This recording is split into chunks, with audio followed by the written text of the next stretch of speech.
What's good, basketball fans? I'm diving deep into one of the most insane peaks in NBA history, Larry Bird from 1984 to 1986.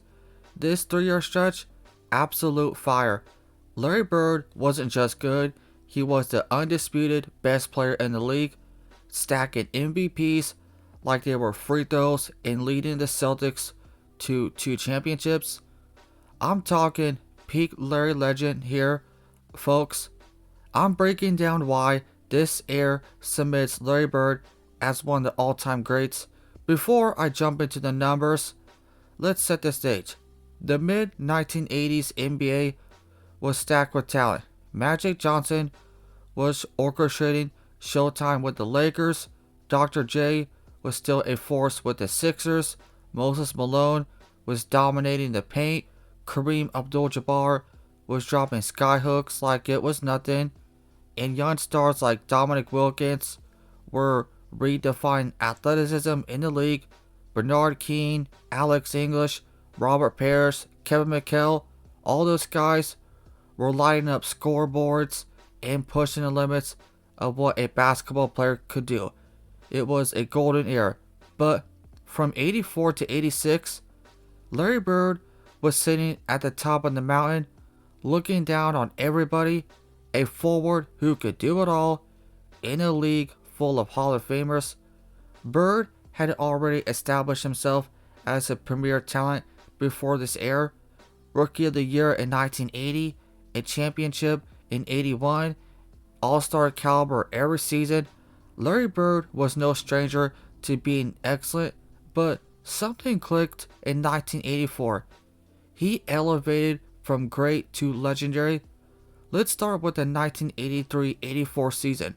Bird, he averaged 24.2 points, 10.1 rebounds, and 6.6 assists per game while shooting 49%. Those numbers earned him All-NBA First Team honors and his first MVP award. But where Bird truly separated himself was in the playoffs. He increased his production to 27.5 points, 11 rebounds, and 5.9 assists on 52% shooting across 23 games. One of the defining moments came in the semifinals against the Knicks, Game 7. Bird, he went nuclear. 39 points, 12 rebounds, 10 assists, shooting 54% from the field. That's one of the all-time great Game 7 performances, showing he didn't just play well in regular situations, he thrived when everything was on the line. Then came the finals against Magic Johnson's Lakers, a classic East versus West rivalry, future Hall of Famers battling for the championship. Bird averaged 27.4 points and a ridiculous 14 rebounds per game, snagging Finals MVP as his Celtics triumphed in 7 games. Only a handful of players since the modern 4-round playoff format has averaged 25 plus points, 10 plus rebounds, and 5 plus assists in a championship run. 1984-85, Bird said, "Hold my beer." He elevated his game to new heights. 28.7 points per game, second in the league. 10.5 rebounds, 6.6 assists on 52% shooting. Another MVP in hand, back to back. That year featured one of Bird's most iconic, maybe his most iconic regular season performance. On March 12, 1985, against the Atlanta Hawks, he scored a career-high 60 points. The dude was raining jumpers, fadeaways, hooks, you name it. Even the Hawks bench was cheering him on, though their coach later did find him for that. Bird's ability to command attention on both ends while maintaining incredible efficiency made him a nightmare to defend. The playoffs again saw Larry Bird in MVP mode, averaging 26 points, 9.1 rebounds, and 5.8 assists per game. The Celtics returned to the finals, but this time the Lakers got the revenge in 6 games. It was a tough loss, but Bird's brilliance was undeniable. Watching old footage, it's clear how he could change a game with his court vision and being so competitive. Every pass, every movement, every shot seemed calculated to make the Celtics more dangerous. Then came 1985-86, the pinnacle of Larry Bird's career. Many consider this his best season, and it's not hard to see why. The Celtics won 67 games and went undefeated. Actually, they only lost 1 game at home, a mark of dominance hardly ever seen. Bird averaged 25.8 points, 9.8 rebounds, and 6.8 assists, claiming his third straight MVP. Only Bill Russell and Wilt Chamberlain had ever won 3 consecutive league MVPs, and no one has done it since. The playoffs cemented his legacy. Bird didn't just maintain his performance, he elevated it. Across the postseason, Bird, he averaged 25.9 points, 9.3 rebounds, and 8.2 assists on 51% shooting. In the finals against the Houston Rockets, Bird was all over the floor. Game 6, the clincher, 29 points, 11 rebounds, and 12 assists. Another Finals MVP trophy for Bird. Only one other player in NBA history has averaged 25 plus points, 8 plus rebounds, and 8 plus assists in a championship playoff run. Bird was a triple threat machine, capable of scoring, passing, and rebounding at elite levels.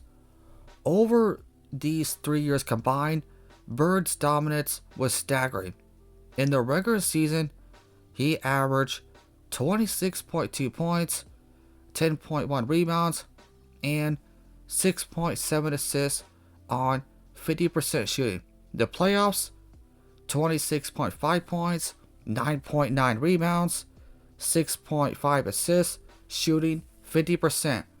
And during this stretch, he claimed 2 rings, 2 Finals MVPs, and of course, 3 straight league MVPs. Only a few other players have matched similar feats in 3 or less seasons, winning multiple championships, multiple MVPs, and multiple Finals MVPs.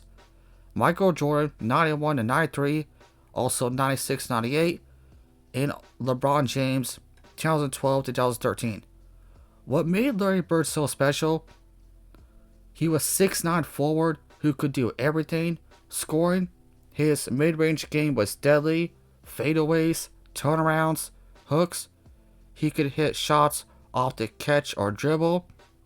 He started incorporating the three-pointer consistently before it became the focal point of the modern game today.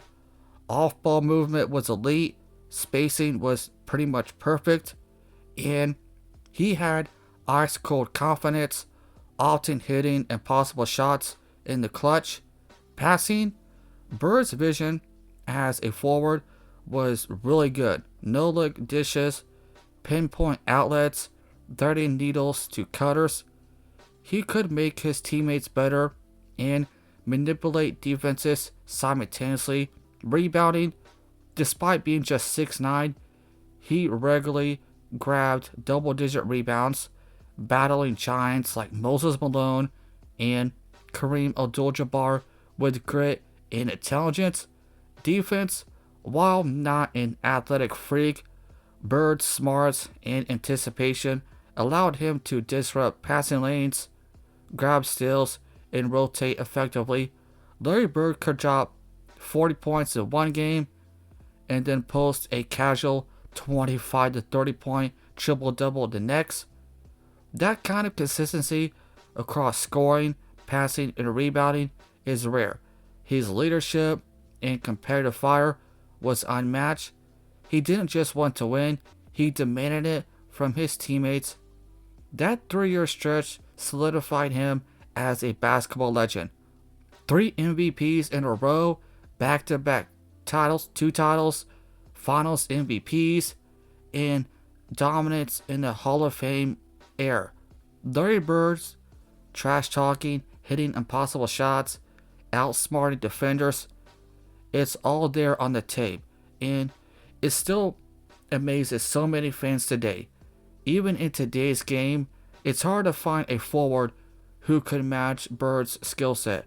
LeBron James gets compared often, but Bird's shooting, passing, and basketball IQ were revolutionary for his position.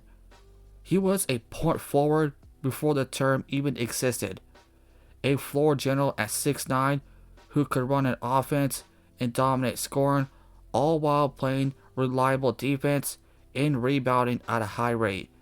It's crazy to me that some believe Bird doesn't even have a top 10 peak. So that'll be it for this video. Leave a comment, tell me what you think. I much appreciate it if you click that like button. Thank you for watching.